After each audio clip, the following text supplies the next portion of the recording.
നല്ല സിനിമ. നല്ല മമ്മൂട്ടിയുടെ അഭിനയം സൂപ്പർ. നന്നായിരുന്നു. അടിപൊളിയായിരുന്നു.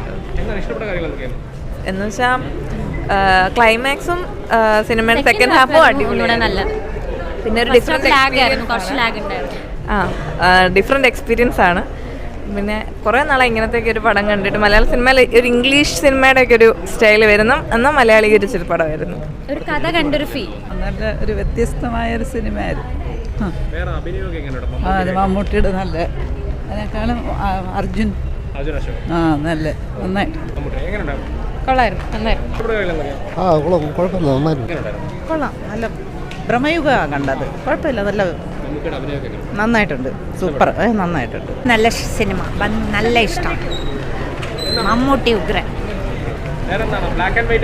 Black and white enjoy. ഒരു എഫക്റ്റീവായത് ഉഗ്രൻ cinema. Well made movie. Mammootty പിന്നെ പറയേ വേണ്ട. Die hard fan. ഇതേപോലെ സെൻസിബിൾ ആക്ടർ. നല്ല പടമായിരുന്നു. അല്ല, മെയിനായിട്ട് ബ്ലാക്ക് ആൻഡ് വൈറ്റ് ആണ്. പിന്നെ ഭൂതകാലത്തിൻ്റെ ഡയറക്ടറാണ്.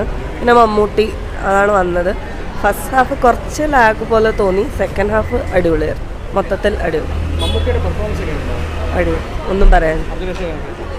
മൂന്നാളും മെയിനായിട്ടുള്ള മൂന്നാളും നല്ലതായിരുന്നു. അതെ, തിയേറ്റർ മസ്റ്റ് വാച്ചാണ്. സൂപ്പർ പടം. Mammootty one man show. വേറെ എന്താ സിനിമയുടെ മേക്കിംഗ് അടിപൊളി. മമ്മൂട്ടി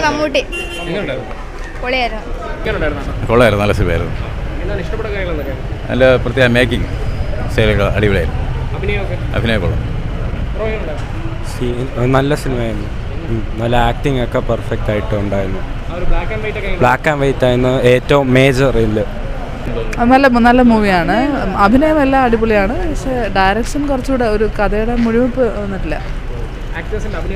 അത് അടിപൊളിയായിരുന്നു. മമ്മൂക്കയും അർജുൻ അശോകനും എല്ലാവരും അടിപൊളിയായിരുന്നു. നല്ല തന്നെയായിരുന്നു. പഴയ സിനിമ ഓർമ്മ. ഞങ്ങളൊക്കെ പഴയ കാലത്തും ഉണ്ടായിരുന്നവരല്ലേ. പക്ഷേ ഹൊററിൻ്റെ ഒരു ഭീതിയൊന്നും തോന്നില്ല. സെറ്റ് ഒരു നല്ല കിടിലം പടം. സൂപ്പർ മേക്കിങ്ങും. മമ്മൂട്ടി ഒരു രക്ഷയില്ല. കിടിലം പടം.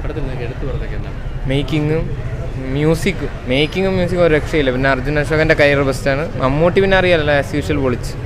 നല്ല പടം.